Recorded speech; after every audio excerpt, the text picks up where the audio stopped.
നമസ്കാരം. മലയാളി വാർത്ത ഇൻസൈഡിലേക്ക് സ്വാഗതം. നരേന്ദ്രമോദി ഉദ്ഘാടനം ചെയ്യാനായി ഒരിടത്തേക്ക് എത്തുകയാണ്. ഉദ്ഘാടനം ചെയ്യാൻ നിമിഷങ്ങൾ മാത്രം ബാക്കി നിൽക്കെ അതിന് തൊട്ടു മുൻപായിട്ട് നരേന്ദ്രമോദി ആ വേദിയിലേക്ക് എത്താൻ നിമിഷങ്ങൾ മാത്രം ബാക്കി നിൽക്കെ ഒരു വൻ സ്ഫോടനം സംഭവിക്കുകയാണ്. പണ്ടെന്നോ ഇന്ത്യ മറക്കാൻ ആഗ്രഹിക്കുന്ന അത്തരമൊരു പൊട്ടിത്തെറി, ആ പൊട്ടിത്തെറി ആവർത്തിക്കാനായി ആരെങ്കിലും കിണഞ്ഞ് പരിശ്രമിക്കുന്നുണ്ടോ? പലതരത്തിലുള്ള സംശയങ്ങൾ ഉയരുന്നുണ്ട്. എന്തായാലും രാജസ്ഥാനിലാണ് ഇപ്പോൾ സംഭവം നടന്നിരിക്കുന്നത്. രാജസ്ഥാനിലെ ബലോത്ര ജില്ലയിലുള്ള HPCL റിഫൈനറി പെട്രോ കെമിക്കൽ സമുച്ചയത്തിൽ വൻ തീപിടുത്തം. പ്രധാനമന്ത്രി നരേന്ദ്രമോദി റിഫൈനറിയുടെ ഉദ്ഘാടനം നിർവഹിക്കാൻ ഒറ്റ ദിവസം മാത്രം ബാക്കി നിൽക്കെയാണ് തിങ്കളാഴ്ച ഈ അപകടം സംഭവിച്ചത്. അതായത് 21 ഇന്ന് പ്രധാനമന്ത്രി നരേന്ദ്രമോദി രാജ്യത്തിന് ഈ റിഫൈനറി സമർപ്പിക്കാനായി നിൽക്കുമ്പോൾ കഴിഞ്ഞ ദിവസമാണ് ഈ ഒരു അപകടം സംഭവിച്ചത്. പദ്ധതി പ്രദേശത്തിനുള്ളിൽ നിന്ന് തന്നെ കനത്ത പുക ഉയരുന്നതിന്റെ ദൃശ്യങ്ങൾ പുറത്തു വന്നിട്ടുണ്ട്. ഇന്ന് നടക്കാനിരുന്ന വലിയ ചടങ്ങിന് മുന്നോടിയായി ഉണ്ടായ ഈ അപകടം സുരക്ഷാ ഉദ്യോഗസ്ഥരെയും അധികൃതരെയും വലിയ ആശങ്കയിലാക്കിയിട്ടുണ്ട്. അപകടത്തെക്കുറിച്ച് അധികൃതർ ഇതുവരെ ഔദ്യോഗികമായി സ്ഥിരീകരണം നൽകിയിട്ടില്ലെങ്കിലും റിഫൈനറി സമുച്ചയത്തിനുള്ളിൽ നിന്ന് തന്നെയാണ് തീപിടുത്തം ഉണ്ടായത് എന്ന് വീഡിയോ ദൃശ്യങ്ങൾ വ്യക്തമാക്കുന്നു. സംഭവത്തെ തുടർന്ന് റിഫൈനറി അധികൃതരും സർക്കാരും തിങ്കളാഴ്ച നടത്താനിരുന്ന വാർത്താ സമ്മേളനം അനിശ്ചിതമായി മാറ്റിവെച്ചിട്ടുണ്ട്.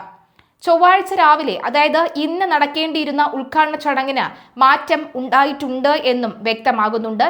HPCL പ്രതിനിധികളിൽ നിന്ന് സംഭവത്തെക്കുറിച്ചുള്ള കൂടുതൽ വിവരങ്ങൾ ഇതുവരെ വന്നിട്ടില്ല.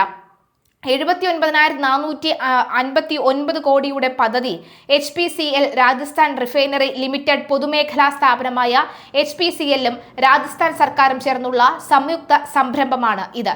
79,459 കോടി രൂപ മുതൽ മുടക്കിലാണ് ഈ അത്യാധുനിക റിഫൈനറി പെട്രോ കെമിക്കൽ സമുച്ചയം നിർമ്മിച്ചിരിക്കുന്നത്. പദ്ധതിയിൽ രാജസ്ഥാൻ സർക്കാരിന് 26% ഓഹരി പങ്കാളിത്തമുണ്ട്.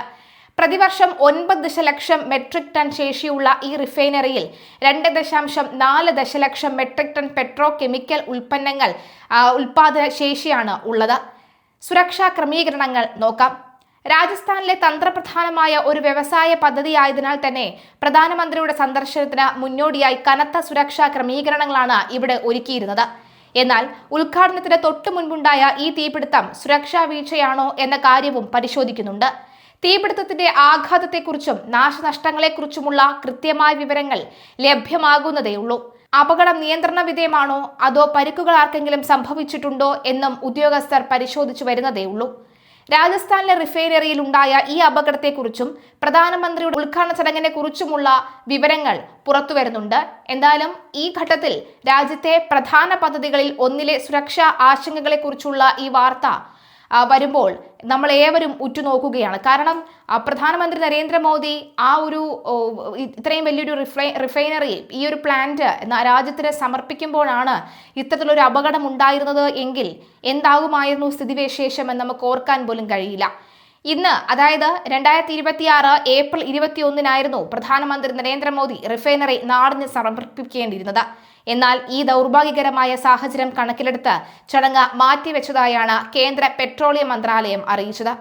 അപകടത്തിൽ ആർക്കും തന്നെ പരിക്കേൽക്കുകയോ ജീവഹാനി സംഭവിക്കുകയോ ചെയ്തിട്ടില്ലെന്നാണ് പ്രാഥമിക റിപ്പോർട്ടുകൾ. ഹിന്ദുസ്ഥാൻ പെട്രോളിയം കോർപ്പറേഷൻ ലിമിറ്റഡും രാജസ്ഥാൻ സർക്കാരും ചേർന്നുള്ള സംയുക്ത സംരംഭമാണ് ഇത്.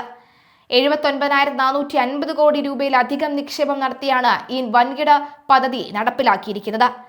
അതിന്റെ ഏറ്റവും വലിയ നാണക്കേടുള്ള ദിവസമായിരുന്നു കഴിഞ്ഞ ദിവസം. പക്ഷെ അപ്പോഴും നമ്മൾ ആശ്വസിക്കേണ്ടത് വലിയ ഒരു അപകടം തന്നെയാണ് തലനാഴിലേക്ക് രക്ഷപ്പെട്ടത് എന്നുള്ളതാണ്. ക്രൂഡ് ഓയിലിനെ മൂല്യവർദ്ധിത ഉൽപ്പന്നങ്ങളാക്കി മാറ്റാൻ ശേഷിയുള്ള പെട്രോ കെമിക്കൽ വിഭാഗവും ഇതിന്റെ ഭാഗമാണ്. വിവിധതരം അസംസ്കൃത എണ്ണ സംസ്കരിക്കാനുള്ള അത്യാധുനിക സാങ്കേതിക സൗകര്യങ്ങൾ ഈ റിഫൈനറിയുടെ സവിശേഷതയാണ്. ഉദ്ഘാടന ചടങ്ങിനായി വിപുലമായ ഒരുക്കങ്ങളാണ് ജോധ്പൂർ റേഞ്ച് പോലീസ് നടത്തിയിരുന്നത്. 100-ലധികം CCTV ക്യാമറകളും ട്രാഫിക് നിയന്ത്രണത്തിനായി 6ഓളം റൂട്ടുകളിൽ പ്രത്യേക പാർക്കിംഗ് സൗകര്യങ്ങളും ഒരുക്കിയിരുന്നു.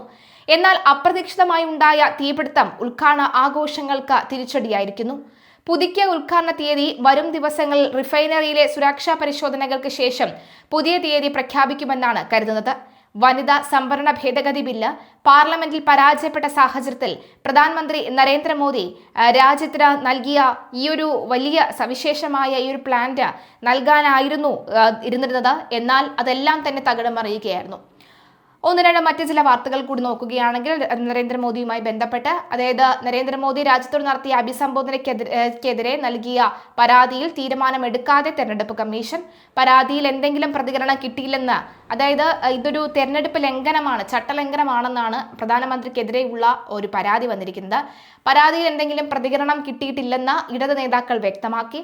ബംഗാളിലും തമിഴ്നാട്ടിലുമൊക്കെ തെരഞ്ഞെടുപ്പ് നടക്കുന്നതിനാലാണ് കേന്ദ്രം ബില്ല് ചർച്ചയാക്കുന്നതെന്നാണ് പ്രതിപക്ഷ ആരോപണം. പരാതിയിൽ തെരഞ്ഞെടുപ്പ് കമ്മീഷൻ നടപടി സ്വീകരിച്ചില്ലെങ്കിൽ കോടതിയെ സമീപിക്കാൻ ഇടത് നേതാക്കളുടെ നീക്കമുണ്ട്. മോദിയുടേത് നേരത്തെ തയ്യാറാക്കിയ പ്രസംഗമായിരുന്നുവെന്നും നാടകത്തിന്റെ അവസാനമാണ് പ്രസംഗമെന്നും ആരോപിച്ച് പ്രധാനമന്ത്രിക്കെതിരെ പി സന്തോഷ് കുമാർ MP, കോൺഗ്രസ് നേതാവ് അനിൽ അക്കരെ തുടങ്ങിയവരാണ് തെരഞ്ഞെടുപ്പ് കമ്മീഷന് പരാതി നൽകിയിരിക്കുന്നത്. പരാതിയിൽ നടപടി സ്വീകരിക്കാത്തതിനെ തുടർന്ന് അനിൽ അക്കരെ തെരഞ്ഞെടുപ്പ് കമ്മീഷന് റിമൈൻഡർ അയച്ചിട്ടുണ്ട്. നിരവധി പരാതികൾ ഇക്കാര്യത്തിൽ ഉണ്ടായിട്ടും കമ്മീഷൻ തുടർ നടപടികൾ സ്വീകരിക്കാത്തതിനെ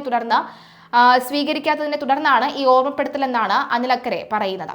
ഔദ്യോഗിക മാധ്യമങ്ങൾ ദുരുപയോഗം ചെയ്താണ് പ്രസംഗം നടത്തിയതെന്നും പ്രധാനമന്ത്രിയുടേത് ഗുരുതര പെരുമാറ്റച്ചട്ട ലംഘനമാണെന്നുമാണ് പരാതി. അന്വേഷണം നടത്തി ആവശ്യമായ നടപടി എടുക്കണമെന്നാണ് മുഖ്യ തെരഞ്ഞെടുപ്പ് കമ്മീഷൻ ജ്ഞാനേഷ് കുമാറിന് അയച്ച പരാതിയിൽ പി സന്തോഷ് കുമാർ MP ആവശ്യപ്പെട്ടിരിക്കുന്നത്. അതേസമയം പ്രതിപക്ഷത്തെ വിമർശിക്കാൻ UP സർക്കാർ പ്രത്യേക സമ്മേളനം വിളിച്ചിട്ടുണ്ട്. ഏപ്രിൽ 30 ഒറ്റ ദിവസം സമ്മേളനം ചേർന്ന വനിതാ ശാക്തീകരണം ചർച്ച ചെയ്യുവാനാണ് UP സർക്കാരിന്റെ നീക്കം.